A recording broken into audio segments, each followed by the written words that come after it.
Entonces, también vimos cómo se estimaba la varianza.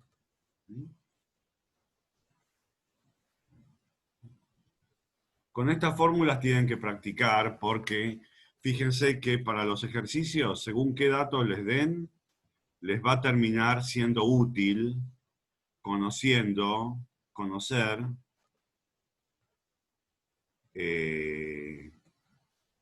esta les va a servir bastante.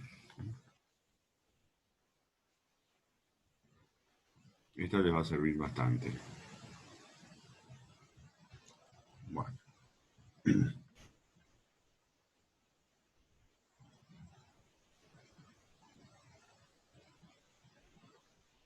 Esta también. Son las dos que más útiles van a serles, por ejemplo, para el cálculo.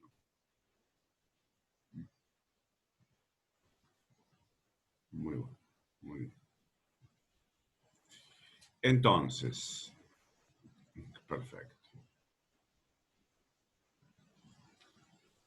Déjenme ver si quiero decir algo más respecto a esto.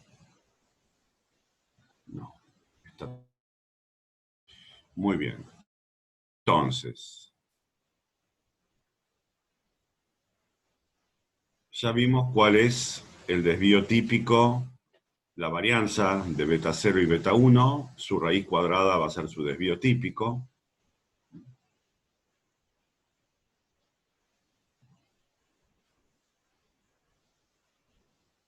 Afirmamos que tiene distribución normal, todo esto sí, léanlo con detalle, pero es todo lo que está explicado, con su respectiva fórmula para la media y para la varianza. Eso no lo demostramos, pero lo creemos.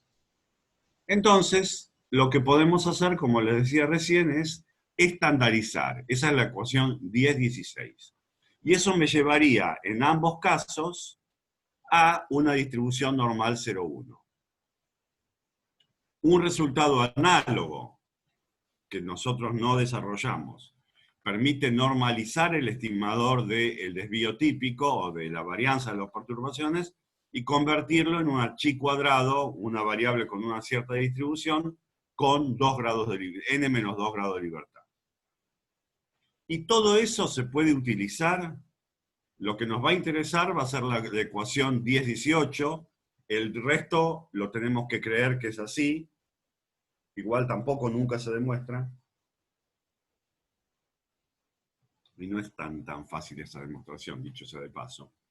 Pero lo que hay que creer es lo que les estaba diciendo recién, que si en la fórmula anterior, que hasta ahí, una vez que uno tiene la normalidad, solamente es estandarización. Lo que hay que creer es que, a ver, si en estas fórmulas reemplazamos por el estimador, lo que sucede es que la distribución cambia de una T de student, de una normal 0,1 a una T de student con n-2 grados de libertad. Eso es análogo a la parte de estimación de una media muestral. Profe, con estimador se refiere al estimador de la varianza. Claro. Por eso tiene el sombrerito y cambia a esa T de student. ¿Y por qué n-2?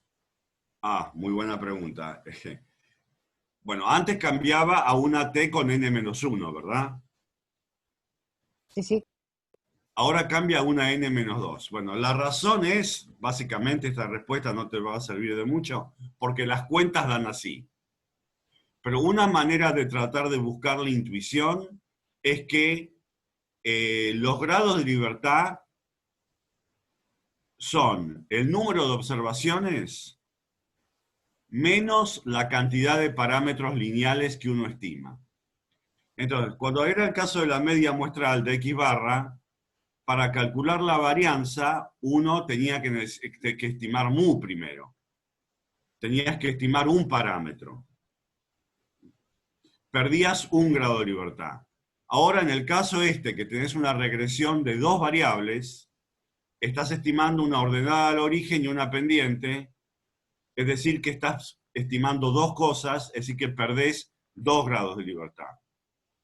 Si tuvieras una regresión múltiple con k variables, verías que las distribuciones son t n menos k, con k parámetros, que son t n menos k grados de libertad. Pero no te va a servir de mucho para convencerte de eso, hay que hacer las cuentas. Bien. Bueno, entonces, inferencias. Vamos a utilizar nosotros, junto con otras que van a venir en un ratito, para hacer inferencia. Entonces, márquense bien la ecuación 10-18. Supongamos que queremos hacer un test de hipótesis sobre beta 1, donde la hipótesis beta 1 es beta 1 igual a cierto valor, beta 1 sub 0, algún valor concreto para la pendiente, y hacemos bilateral, beta 1 distinto de ese valor beta 1 sub 0. Lo que tenemos ahí es un test bilateral y lo vamos a hacer con la distribución conocida arriba, que es la distribución t de student.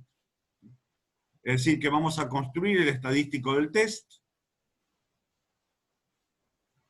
de esta manera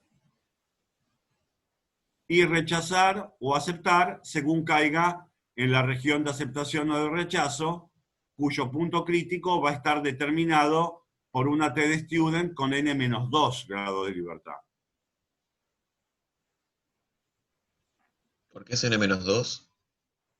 Porque la distribución del estadístico te dice, la ecuación 10-18, que es t de student con n-2 grados de libertad. Para convencerte hay que hacer la demostración. Pero la distribución de estos pivotes son t de student con n-2 grados de libertad. Bien.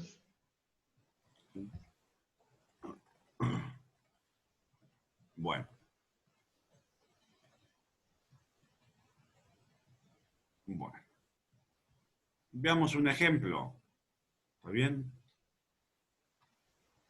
El fabricante del resorte de los datos afirma que la constante beta 1 es al menos 0,23 pulgadas. Se ha calculado que la constante del resorte es 0,2046. ¿Se puede concluir que la afirmación del fabricante es falsa? Entonces planteamos el test. La hipótesis nula es beta 1 igual 0,23. Ese sería el test.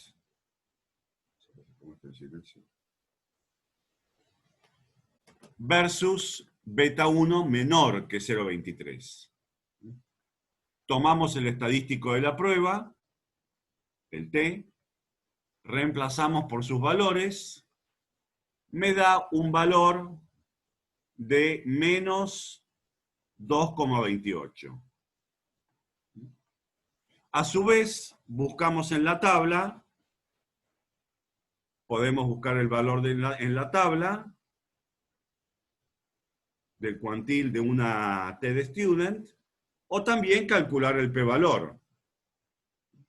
El p-valor va a ser la probabilidad de que una t de student con n-2 grados de libertad sea menor que menos 2,28. Lo que podemos ver, ya sea con la tabla o como les enseñé la vez pasada en R, calcular exactamente ese p-valor y ver que va a estar entre 0,01 y 0,025. Es decir, que es menor que el 5%. O sea que vamos a rechazar la hipótesis a un nivel de significación del 5%.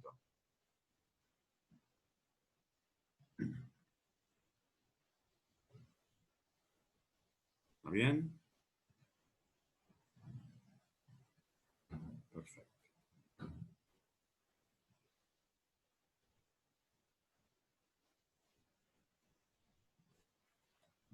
Todo esto, miren el ejemplo, es análogo. Hoy estamos yendo rápido, ya sé, pero vamos a cubrir todo lo necesario para que, para que quede claro y puedan leer el resto.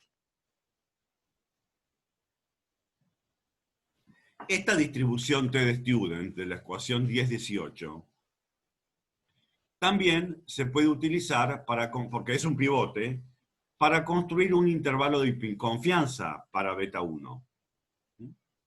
De la misma manera que hicimos cuando hicimos un intervalo de confianza para mu o para p, planteando la ecuación en base a la distribución del pivote y trabajando en el argumento de la probabilidad para encontrar la fórmula explícita del intervalo. Y resulta que la fórmula que nos queda haciendo eso es la ecuación 10-19. O sea, esa es la fórmula para un intervalo de confianza para beta 1 en el contexto de regresión. Un ejemplo. Enrique, perdona que te interrumpo. Pero no entendí bien lo de los valores entre qué p-valor. Eso de 0,01 y 0,025. Bueno, a ver. Vos sabés que un p-valor es la probabilidad de encontrar una muestra tan o más atípica que la que se tuvo, para ser consistente con la hipótesis nula. En nuestro caso, el valor del estadístico es menos 2,28. ¿Qué sería una muestra más extrema para nosotros? Sería una muestra que arrojara un valor del estadístico todavía menor que menos 2,28. O sea, el p-valor en nuestro caso está dado por esta probabilidad. A ver, espera. El p-valor está dado por esta probabilidad. ¿Qué sucede? Y por ahí lo que te confunde acá. Que si yo sé usar R, directamente voy a decirle a R que me diga cuánto vale PT menos 2,28. Lo podemos hacer si quieren. Y me va a dar un número. El tema es que si el que no sabe R, no le queda otra que recurrir a la tabla. Perdón, acá va a haber que aclararle con cuántos grados de libertad, ¿no? ¿Cuántos grados de libertad hay en esta distribución? A ver, ¿cuántos eran? Menos 2,28, 18. Si quieren, pueden ir haciéndolo paralelamente mientras hablo y me dicen el valor exacto. El tema es que el que no sabe R, no le queda otra que recurrir a la tabla. Y si va a una tabla de una T de student con 18 grados de libertad, no va a encontrar exactamente el valor menos 2,28 ni más 2,28, que por simetría también lo podría ser. Va a encontrar los valores vecinos 2,001 y 2,552. Entonces no puede decir cuánto va a valer el p-valor en forma exacta, pero sí puede decir que va a estar entre esos dos valores. Está bien, listo, ahí entendí. Puede acotarlo, pero no. Si sabes el R, lo podés calcular en forma exacta. Si lo haces, vas a ver que te va a dar, que va a ser verdad que va a dar entre esos dos. Muy bien. Listo, mil gracias. Borrar a todos los valores. Entonces, a ver.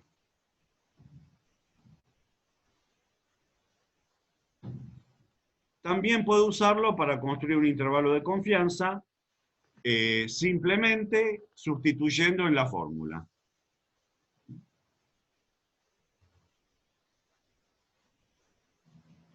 Los pasos son utilizar el método del pivote, como hicimos para P o para mu, trabajar algebraicamente y conseguir la fórmula. Bueno. Tanto para beta 0 como para beta 1, esto no hay mucha novedad. Entonces, crean las fórmulas estas ¿Mm? Y es así. Ahora bien, ahora sí el tema se pone interesante. Porque aparte de querer hacer inferencias sobre los parámetros beta 0 o beta 1, capaz que lo que yo quiero hacer es predicción. ¿Mm? Predecir cuál es el largo del resorte cuando le pongo una plomada de determinado peso. Ejemplo. Entonces, el tema es el siguiente. La predicción puntual se logra, como vimos hace un ratito, sustituyendo el valor que quiero de la variable independiente en la ecuación de la recta. Permítanme subir un poco, vamos a ver que esto lo hicimos cuando, a ver si estoy, ¿dónde estoy? Lo hicimos acá. Sustituimos el valor de la variable independiente que quiero, 1,3 o 1,4, en la ecuación de la recta. De ahí logramos un estimador puntual, 5,27 pulgadas o 5,29 pulgadas. El tema es que ahora lo que vamos a querer es un intervalo de confianza para eso también. Entonces, acá hay dos situaciones. Me tengo que preguntar qué es lo que yo estoy queriendo predecir. ¿Estoy queriendo predecir un valor medio o estoy queriendo predecir un valor individual? ¿Qué sería esto? Caso primero, que es el que primero está acá. Intervalo de confianza para la respuesta media. La situación es así. Yo voy a ir, tomar una plomada que pese 2 gramos y colgarla. Ver cuánto se estiró. Volver a hacerlo 2 veces, 3 veces, 4 veces, etc. Quiero predecir, de todas las veces que yo le colgaba una plomada con peso 2, ¿cuál sería la elongación media? O, en el caso de las familias, me interesa saber, de todas las familias que viven a 15 kilómetros de su trabajo, todo ese subconjunto de familias, ¿cuál es el promedio de gasto de combustible mensual? Eso se trata de la predicción de una respuesta media, porque es el promedio de todos los valores que tienen el mismo X. Entonces, ese es un caso. Otro caso distinto va a ser, que vamos a ver enseguida, rapidísimo, la predicción de un valor individual. Es decir, ya no quiero predecir un promedio de toda la gente con el mismo X. Quiero predecir uno solo. Se muda al barrio una familia nueva. Vive a 20 kilómetros. Para esa familia, ¿cuánto predigo que va a gastar en combustible? O un fabricante nuevo me da una nueva plomada. Pesa 3 gramos. La voy a colgar solo una vez. ¿Cuánto predigo que va a elongarse el resorte? Bueno, la cosa se pone confusa en lo siguiente, que la predicción puntual va a ser la misma, pero lo que va a ser distinto es el margen de error. ¿Por qué?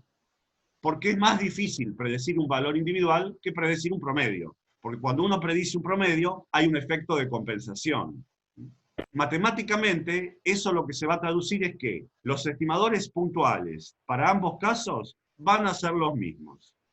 Van a ser sustituir el valor de la variable independiente en la recta estimada. Pero van a ser distintas las fórmulas de la varianza. Y eso me va a conducir a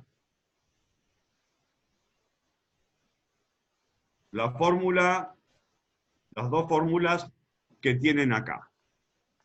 Que lo importante... No, a ver qué pasa acá.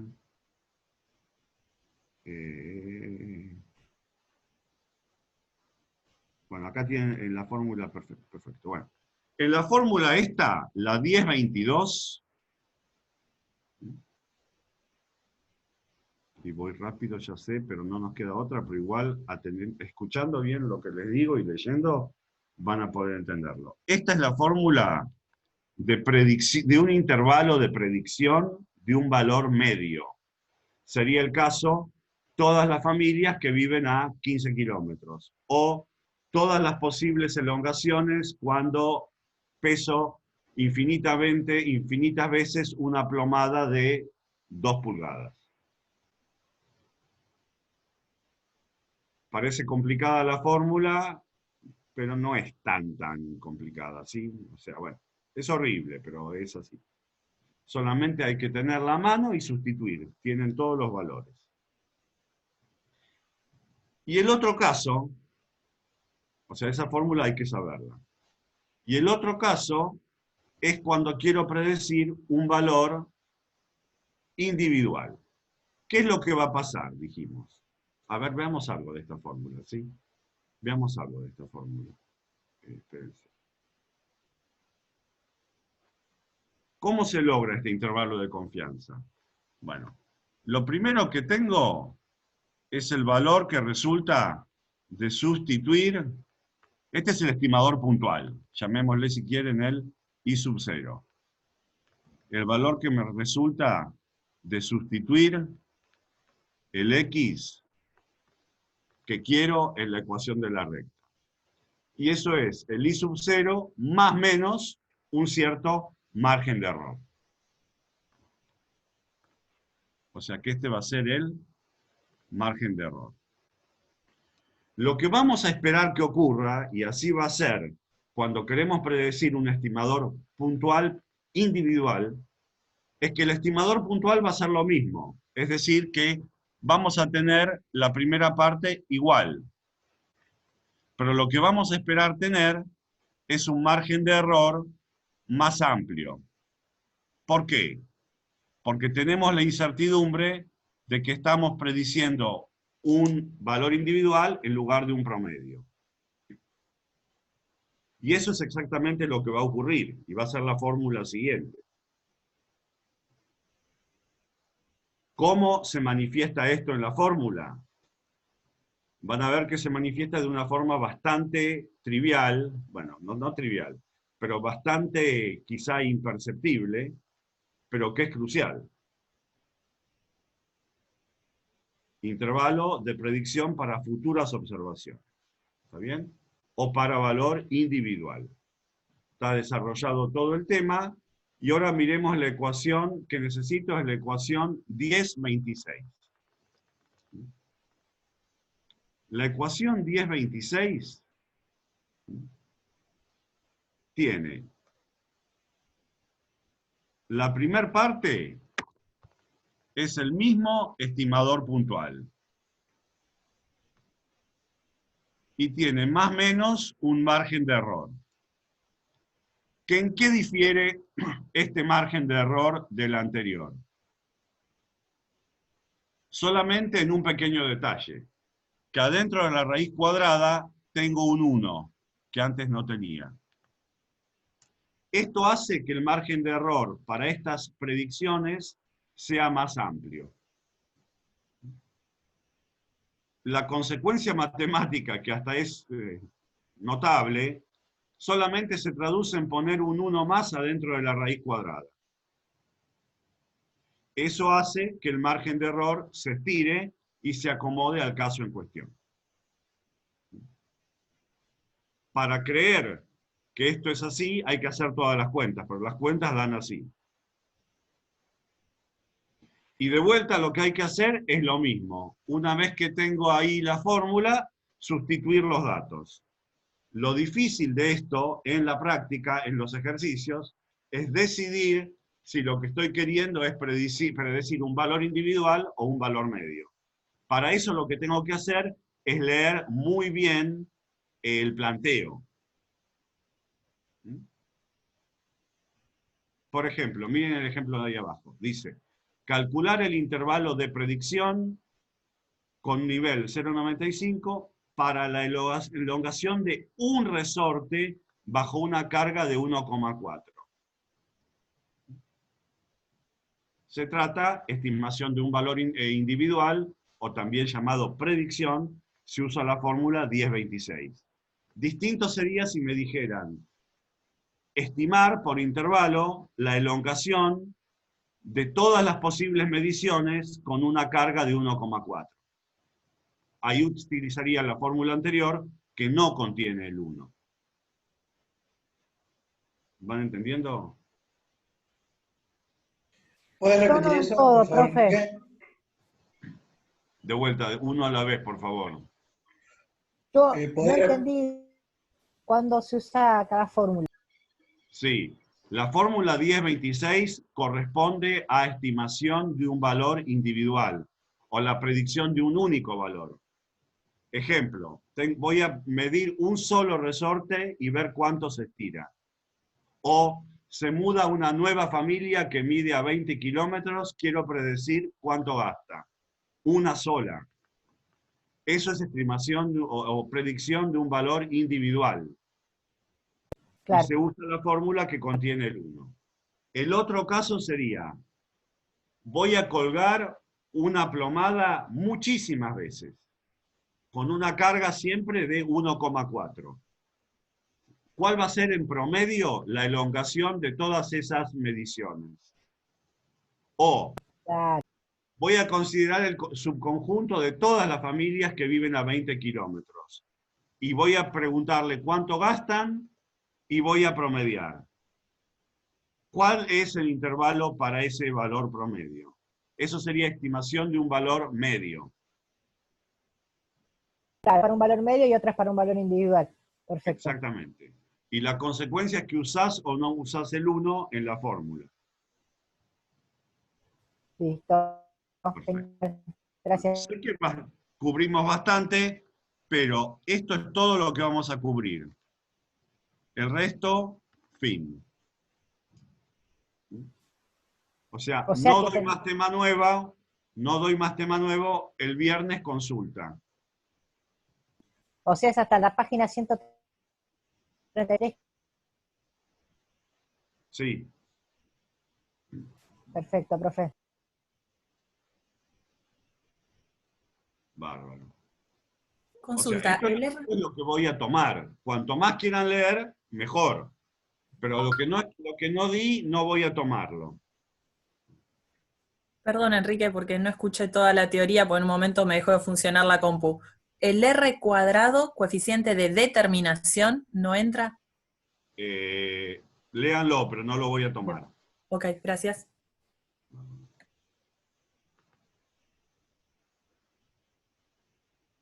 Eso es importante. Y si querés en la práctica, estaría bueno si querés comentarlo. Sí, lo comentamos. No hay problema. Sí, Sí, dale, es por interesante, favor. listo. Sí, Es listo, lo interesante comentamos nosotros. porque uno quiere saber cuál va a ser la precisión de la estimación, ¿no? ¿Qué tan buen es el ajuste? Dale, por favor, hacelo, ¿sí? Listo, quédate tranquilo que ahora lo decimos. Bueno, a ver, tenemos unos minutos. ¿Alguna pregunta mientras tanto?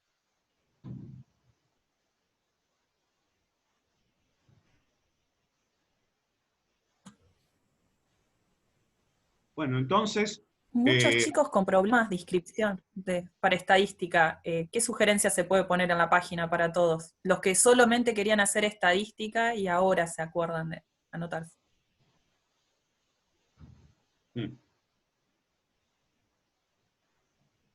a ver, ahora faltan muy pocos días. Por No, eso. está bien. Si se llega a tiempo, puedo poner una planilla. ¿Qué es lo que pasa? Puedo poner una planilla de anotación, como la vez pasada. Sí. Les explico a todos, ya que está, si saben. El sistema es, yo después cuando está completa esa planilla, y los alumnos tardan en llenarla, quizá me la terminan de llenar el viernes a la noche. Esos no van a estar, porque el proceso es, una vez que tengo la planilla, tengo que pasarla al departamento de enseñanza para que los inscriba manualmente en SIU. Ese es el paso 1. El paso 2 es que ahí generalmente saltan muchos que tienen alguna incompatibilidad. Deben mate C, deben inglés, deben no sé qué. A esos no se los puede incluir y no hay tiempo de decirles, ojo que usted no pudo ser inscrito. ¿Y cuál era la otra? Ah, y sí, una vez que están cargados todos, lo que tengo que hacer es en SIU hacer la sincronización en las comisiones. Eso lleva unos días, que si todos completaran en la página la planilla hoy mismo y todos estuvieran en condiciones, no había ningún problema. Pero son todos estos casos atípicos los que pueden traer algún inconveniente. Y a esos, lo que le va a quedar como solución es rendir en agosto. Claro. Sí, sí, perfecto. Bueno. Pero, o sea, se generaría una planilla similar como la otra vez, ahora. Y si se apuran Sí. a hacerlo, mejor. Genial, bárbaro. Digo por los mails de fin de semana. Gracias. No, dale, bárbaro, me parece Genial, perfecto. gracias. Y te explico también cuál es la dificultad del tema, porque no es por capricho que no los anotamos, es por eso. No, obvio, sí, sí, sí. La burocracia. Sí. Sí. Bueno, Profe, voy que cerrando no acá y terminé yendo a la de práctica. entender. ¿Cómo? No terminé de entender. Van a ver entonces los que ya no va a ser en la misma ventana de Moodle el examen que nos dieron para el examen pasado, van a abrir otra cursada para el examen de No, Franco, vos estás bien. Vos ya rendiste el primer parcial, vos vas a tener que entrar a la misma página, vos ya estás sincronizado, vos vas a tener que entrar a la misma página como la vez pasada. Ah, perfecto, entonces, genial, gracias. Bueno, entonces los dejo con práctica. Profe, Listo, voy a abrir la sesión. Gracias, Enrique. A ver, Hasta el a ver viernes. que alguien quiere, a ver, para que alguien quiera hablar. Bueno. hola, perdón. Yo no estoy en SIU porque estoy con problemas de equivalencia con mate C. No sé si llego a probar si me puedo guardar la nota o no debería dar el parcial. Y no, tenés que solucionar tu problema de equivalencia. Ahí estaba lo que les digo. Tenés que solucionar tu problema de equivalencia con mate C. Claro, lo que pasa es que lo estoy pidiendo hace un año y ahora se frenó todo por esto. No sé, fíjate si podés pedirle una excepción y rendir después en la segunda fecha. ¿Cómo? Perdón, disculpe, ¿cómo una excepción? No sé, tenés que regularizar mate C. Sí, tenés que regularizar mate C. Nosotros no guardamos notas. Ah, ok. Entonces tendría que hablar con alumnos. Sí. O con no sé con quién. Con alguien que te pueda, con quien tenga capacidad de regularizarte mate C. Ok, y una vez que la regularice, ahí no creo que pase para antes de la segunda fecha, o sí puede llegar a pasar. No, si lo haces ahora, para este sábado ya creo que no. Quizás sí, pero es para la segunda fecha recién es en agosto, así que yo creería que si podés regularizar mate C, podrías entrar en la segunda fecha. Ah, ok, perfecto. Bueno, gracias. Dale. Bueno, ahora sí, los dejo con práctica.